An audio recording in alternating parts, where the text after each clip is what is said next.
Zima je vrijeme kada pripremamo naše voćke za narednu godinu.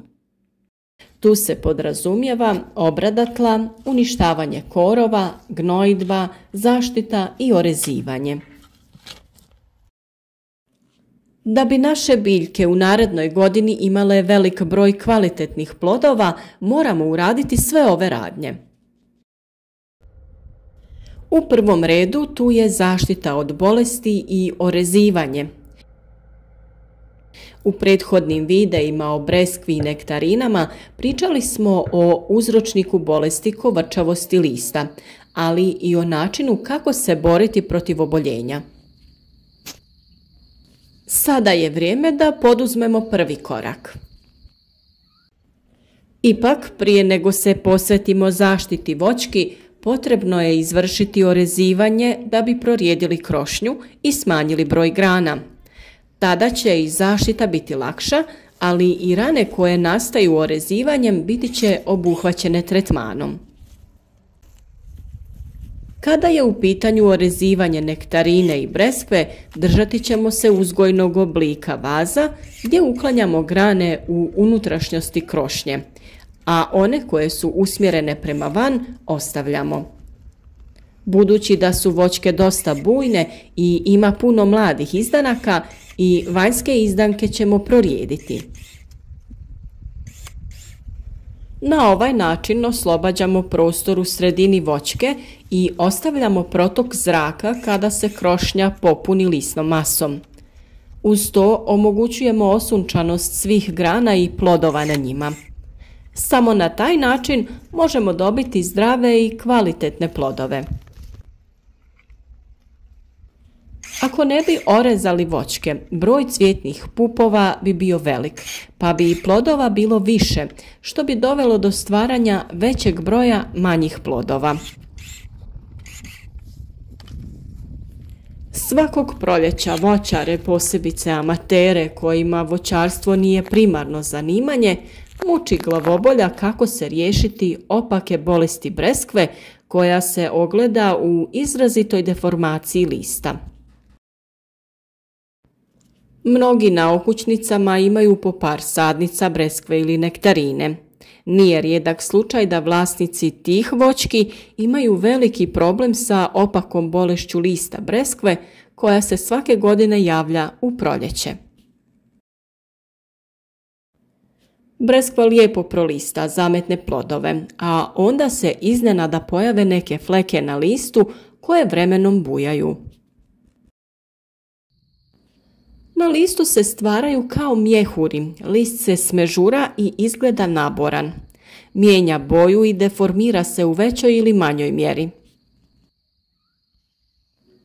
Za par dana bolest se proširi na sav list i tada se svi pitaju kako riješiti ovaj problem koji ugrožava naše voćke i njihov urod.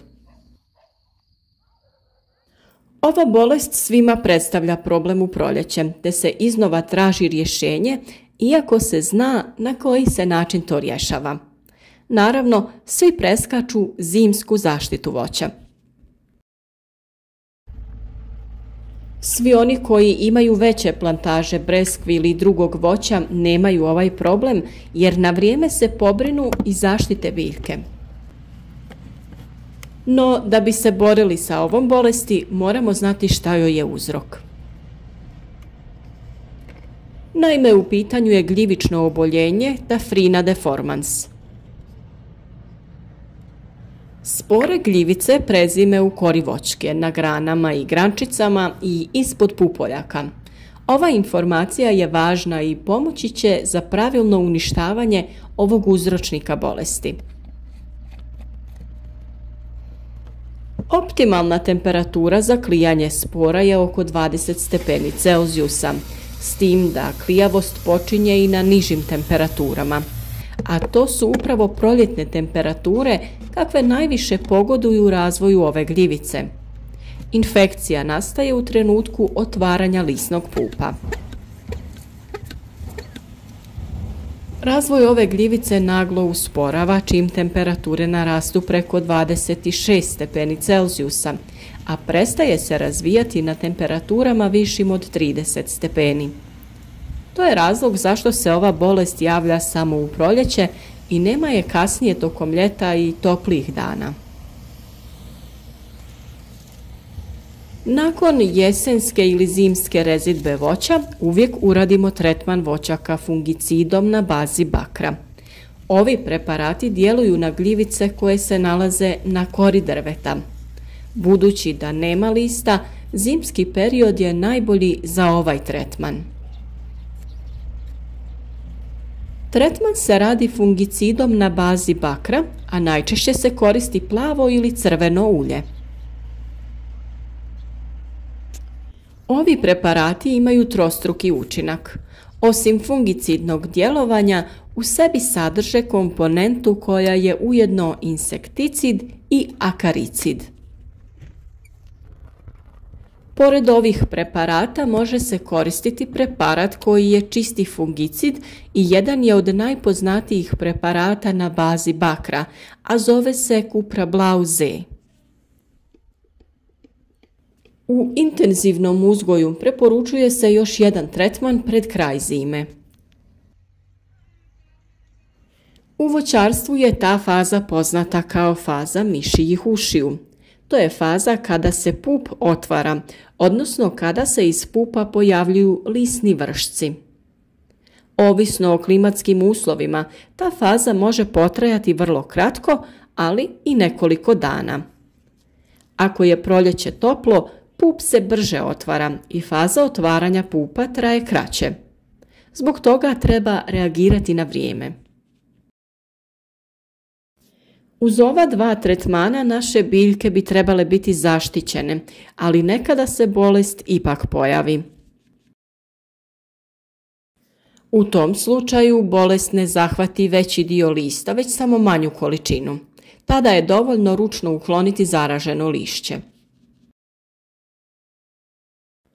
Ukoliko se tretmani breskve protiv kovrčavosti lista ne urade ili ako nam unatoč tretiranju zaštita ne uspije, ni tada ne trebamo odustati. Moramo se pobrinuti za naše biljke. U tom slučaju jedino što se može uraditi je ručno kidanje zaraženih listova. Tako se smanjuje prijenos zaraze na nove zdrave listove i potiče se obnavljanje lisne mase. Ako bolest ipak uzme maha i izmakne kontroli, odnosno ako se zarazi sav list, onda ne vrijedi trošiti vrijeme oko kidanja tih listova. Taj list će svakako otpasti. Tada će taj postupak regeneracije lisne mase trajati duže, što može utjecati na plod. Malo je vjerovatno da ćemo imati kvalitetan ili čak bilo kakav plod ako jedan dio vegetacije nemamo lisnu masu preko koje se biljka hrani.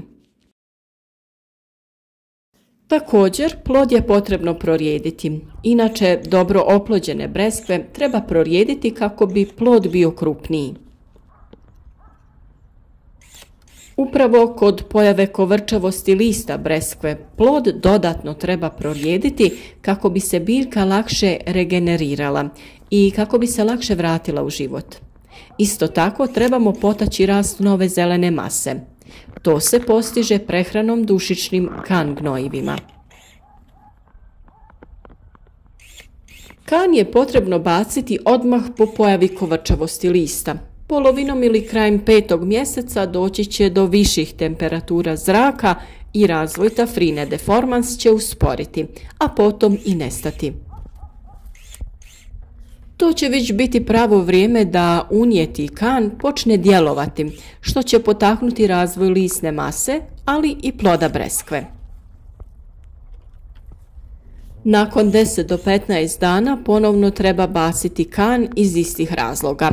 Naime, biljci je potrebna prehrana i dušik će joj omogućiti brzu nadoknadu izgubljenog lista. Po pravilu, voće se prihranjuje kanom sve dok se plod ne razvije do veličine 2/3 punog razvoja ploda. Tada se sa prehranom prestaje. Da bi imali biljke koje nisu zahvaćene sa bolesti, trebamo se držati navedenog.